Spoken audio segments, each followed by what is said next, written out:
আসসালামু আলাইকুম। ওয়ালাইকুম আসসালাম ওয়া রাহমাতুল্লাহি ওয়া বারাকাতুহু।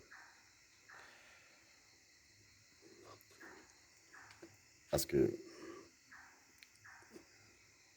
সবাইকে নিয়ে আজকে কিছু কথা কইতেছি। যে কথাগুলা খুবই গুরুত্বপূর্ণ। আমি কোথা থেকে ভিডিও আপলোড করতেছি কোন অবস্থায় ওইটা বড় কথা না। সবচেয়ে বড় কথা হইলে আমি কি বলতেছি এটা হইলে সবচেয়ে বড় কথা। আমি সবসময় দেখা গেছে একটা দোকানের পাশে শাটারের সামনে ভিডিও আপলোড করি। এটা খুব ভালো একটা প্লেস, ওরকম প্লেস নিয়ে ভিডিও আপলোড করি না। যাই হোক, যে বিষয়গুলো নিয়ে কথা বলুন, যারা বিশ্ববাসী আছে, পাবলিক আছে, জনগণ আছে, রয়্যাল ফ্যামিলি আছে, যারা বিশ্ব রাজনীতি প্রধানমন্ত্রী আছে, প্রেসিডেন্ট, যেমন ইউরোপিয়ান, আরব কান্ট্রি, আইসিসি, সমস্ত প্রেসিডেন্টকে নিয়ে, জাতিসংঘ নিয়ে, আইসিসি নিয়ে কথা বলুন। কথাগুলো খুবই গুরুত্বপূর্ণ, সবাই মনে দিয়ে শুনবেন।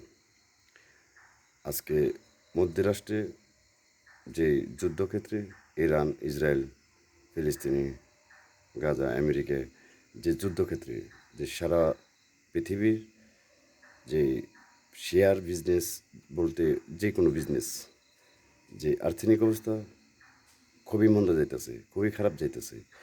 তো এতে সারা বিশ্বের মানুষ খুবই খারাপ পর্যায়ে জীবনযাপন করতেছে। এটা কেন করতেছে? এটার যে জাতিসংঘ আছে, যে আইসিসি আছে, তাদের কাছে অনুরোধ যে জনগণের যে আরব কান্ট্রি, ইউরোপ কান্ট্রির এই ফিলিস্তিনি, গাজা, ইরান, ইসরায়েল, আমেরিকা, সমস্ত কান্ট্রির মানুষ যে যুদ্ধক্ষেত্রে যা একটা আতঙ্কর ভিতর আছে, যে জনগণ, পাবলিক যারা মারা যাইতেছে, আজকে সমস্ত সেনাবাহিনী যারা আছে, আর্মি, পুলিশ, সবাইকে বলতেছি, যারা এই যুদ্ধক্ষেত্রে অন্যায়ভাবে একজনের উপর একজন জুলুম করতে যায় যে মারা যাইতেছে, এগুলা কাদের? অন্যায়ভাবে যেগুলা যুদ্ধক্ষেত্রে মানুষ মারা যাইতেছে, এগুলা দায় ভাই কে নেবে? আজকে জাতিসংঘের কাছে অনুরোধ,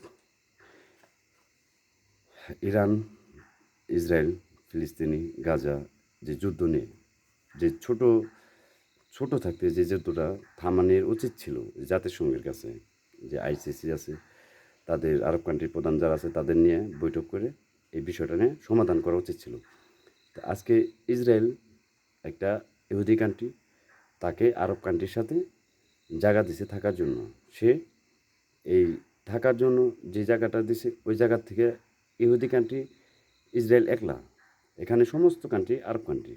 তো এখানে আরব কান্ট্রির যে ফিলিস্তিনি, গাজা, মসজিদ আল আকসার ওখানে জায়গা নিয়ে যে ইসরায়েল যে মুসলমানের উপরে অত্যাচার করতেছে, এটা সম্পূর্ণ বেআইনি, এটা অন্যায়।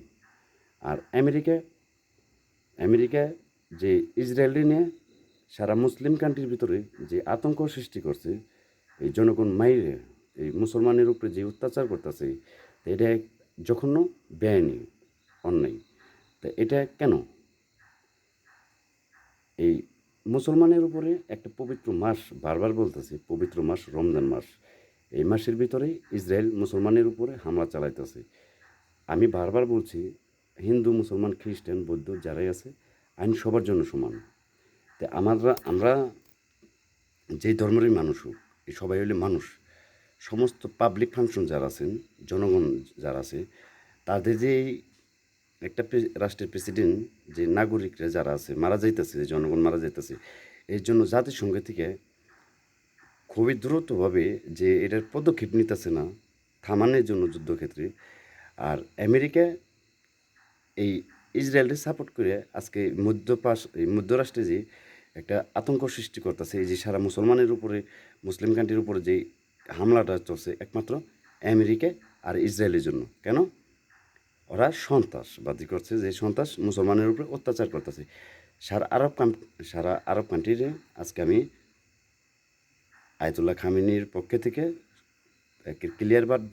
ক্লিয়ার একটা এই এই সমাধানভাবে যে আয়াতুল্লাহ খামেনি থেকে যে ক্লিয়ার একটা সাবসাব কথা, যে মুসলমানের উপরে যে ইসরায়েল, যে আমেরিকা যে হামলা করতেছে, এটা সারা আরব কান্ট্রির জন্য একটা অসম্মানী। তো তো এটা আমাদের আরব কান্ট্রির সমস্ত কান্ট্রিরই কর্তব্য যে আমাদের ইসলাম ধর্ম এটা টিকায় রাখার জন্য। তা আমরা মুসলিম কান্ট্রি যারা আছে, আয়াতুল্লাহ খামেনি আছে, সে ইসলামের জন্য সমস্তবার যুদ্ধক্ষেত্রে ন্যায়ের জন্য লড়তেছে। তে আরব কান্ট্রি যারা আছে তারা সবাই মুসলমান। তে আপনারা মুসলমানের উপর অত্যাচার হইতেছে, বেজুলুম হইতেছে অন্যায়ভাবে, এরা এই ইসরায়েল আমেরিকা যুদ্ধক্ষেত্রে যে করতেছে, এটার প্রতিবাদ কেন করতেছেন না আপনারা? আপনারা মুসলমান। আমাদের সবার আগে হইলে আমাকে মুসলমান ইসলাম। আমরা আল্লাহ তাআলা আমাদের দুনিয়ায় পাঠাইছে। আয়াতুল্লাহ খামেনি মারা গেছে, আল্লাহ তারে বেস্তে নসিব করুক।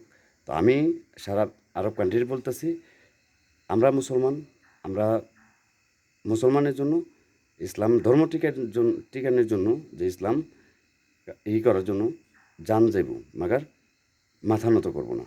তো একটা কথা বলি আয়াতুল্লাহ খামেনির পক্ষ থেকে, ইরানের উপরে যদি কোনো আরব কান্ট্রি, ইউরোপ কান্ট্রি যদি কোনো হামলা করে, তাহলে তার জন্য ভয়ানক অবস্থা হবে। আর আমেরিকা ইসরায়েল যে কথা ফাইনালভাবে বলে দিতেছি, যদি নেক্সট টাইম যদি আবারও হামলা করে ইরানের উপরে আমেরিকা ইসরায়েল, মানচিত্র একটারও মানচিত্র থাকবো না, সারা বিশ্বে যুদ্ধ আতঙ্ক সৃষ্টি হয়ে যাব। এর জন্য সবাইকে সতর্ক করার জন্য জাতিসংঘ থেকে অনুরোধ করছি, এখনও এটা সমাধানভাবে যুদ্ধ থামানোর জন্য আইসিসি জাতিসংঘের কাছে অনুরোধ। আর উত্তর Korea Kim Jong, Russia president Vladimir Putin, Xi Jinping, Pakistan, তুর্কি, সবাই ইরানরে সাপোর্ট করার জন্য এমার্জেন্সিভাবে সবাইকে আমি অনুরোধ করছি। সারা আরব কান্ট্রি ইরান